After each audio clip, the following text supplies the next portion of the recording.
పరిగెత్తుతూ ఉంటుంది, ఎక్కడ ఆగకుండా ఆ హీరోయిజం, డ్యాన్సులు, ఫైట్లు, ఏది కావాలో ప్రేక్షకులకి అది అందిస్తూ అన్ప్రెడిక్టబుల్.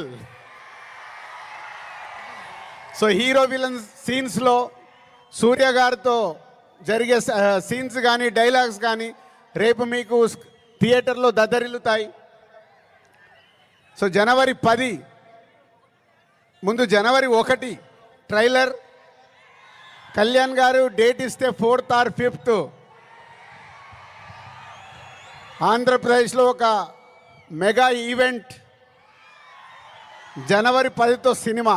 సో న్యూ ఇయర్కు మీరు రెడీగా అండి. సంక్రాంతి పండగ, ఈ పండగ మామూలుగా మనం చేసుకోకూడదు. సో ఒక రేంజ్లో చేసుకుందాం. Thank you very much. Thank you Dil Raju గారికి మరొకసారి స్పెషల్ థ్యాంక్స్ తెలియజేసుకుంటున్నాం. మరి ఇవాళ ఇక్కడికి ఇచ్చేశారు, ఈ కార్యక్రమాన్ని అత్యంత ఉత్సాహంగా ముందుకు తీసుకెళ్ళడానికి కారకులయ్యారు. అండ్ ఎస్పెషల్లీ ఇప్పుడు జాన్ 10th మనం ఒక మెగా విశ్వరూపాన్ని చూడబోతున్నాం అని చెప్పాలి.